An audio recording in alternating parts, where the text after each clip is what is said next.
Dear students, welcome to the lesson Electricity. So far we are discussing some of the terms related to electric current, potential difference and resistance. Today we are going to see what is Joule heating effect. Okay dear ones, in the previous class you have learned two types of resistors. That is, one is resistors in series and another one is resistors in parallel. Okay, in the case of series, current is same. In the case of parallel, potential difference is same. The minimum resistance, calculate minimum resistance means you have to calculate by using the formula resistors in parallel. If the question is asked you to find out, calculate the maximum resistance means we have to use the formula resistors in series. Okay dear ones, you know very well, in the case of series connection resistance is more, but in the case of parallel resistance is less. Now let us see what is Joule heating effect. Dear ones, you know energy is produced from the source battery. Due to the chemical reaction takes place inside the battery or cell, certain amount of potential difference is created. That potential difference makes the electrons to flow. So, in the electric circuit, current flows in a steady way through the circuit or a resistor.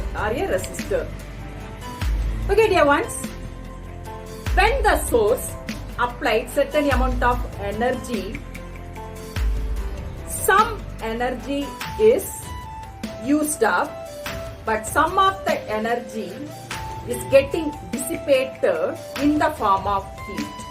This one you could have noticed. For example, if an electric grinder or mixie continuously working for a longer time, when we touch its body, we can feel it becomes very hot. Here, some amount of energy is used to rotate the blade of the appliances and some energy is getting dissipated or wasted. That heat is called Joule heating effect. In some of the cases, this heating effect is useful. In some of the cases, it is not useful. We can see it in the next class. Okay, dear ones. The name of the scientist Joule brought out a law. It is called Joule heating law or Joule heating effect. Let us see. Look at this electric circuit by connecting key, battery, ammeter, resistor and voltmeter. Okay, the first step, current I. Let current I flowing through a resistor R. Okay, current I is flowing through the resistor R. That is the first point. Second point is, let potential difference it to be V.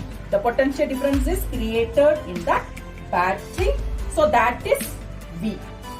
In time, let T be the time during which a charge Q flows. Is it? When the switch is on, due to the potential difference, the charges are flowing. That charge is called Q. Fourth point, the amount of work done is used to move the charge Q through potential difference V is equal to W is equal to VQ. We know the formula V is equal to W by Q. So here I have written W is equal to VQ. Okay, this is the fourth point. Now, the fifth point, the source must apply energy to VQ in time T. The source means here the battery.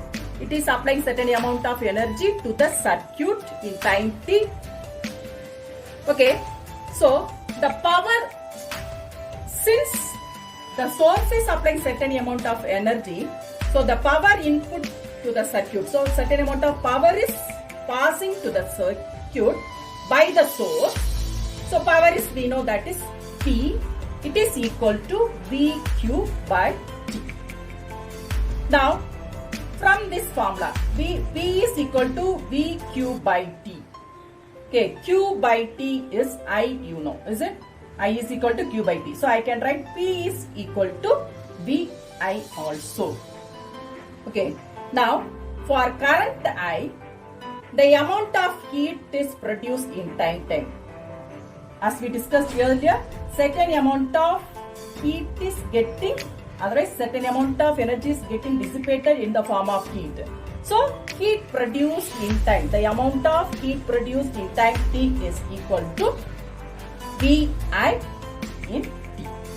If the appliance is running for more time, that means depending upon the time, heat generator also will be more. So H is equal to VI T. Now, according to Ohm's law, what is V? V is equal to IR. Now, in the place of V, I am substituting IR. So, the formula H is equal to IR into IT, is it? So, I into I square R T. Okay, this formula is called Joule heating law. So, it states that the heat produced is depends on or directly proportional to the square of the amount of current flows in the circuit and resistance and time T. Okay, this law is called Joule heating law. Hope you understood. So now you have learned one more formula. H is equal to I square R T. Now from this formula we can make two more formula. We know what is R, is it? R is equal to V by I, is it? I can write. And T. So I will be cancelled. Or once again you will get the formula VI T. So two formulas you have learned from this. H is equal to VIT or H is equal to I square R T. Hope you understood about Joule heating law. Now we can solve one problem based on this formula. An electric iron of resistance 20 ohm. So resistance is 20. Takes a current 5 ampere. Calculate heat in time 30 seconds. Okay, given data given.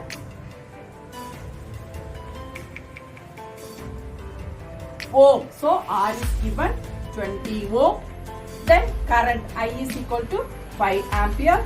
T is equal to 30 seconds. All are in standard unit. Now formula heat is calculate heat. So that's why H is equal to I square R T. Okay, I is how much? 5. 5 square into 20 into 30. 5 square is 25 into 20 into 30. Now 25 into 2, 50. 50 into 3, 150 and 2, 0. I have to take. And what is the unit of heat? Heat is in the form of joules. Okay. It is an example to calculate heat when all other data are given. Hope you understood. Today we have discussed what is Joule heating law, and as well as we have solved a problem based on the formula H is equal to I square R T. The remaining things we can see in the next class.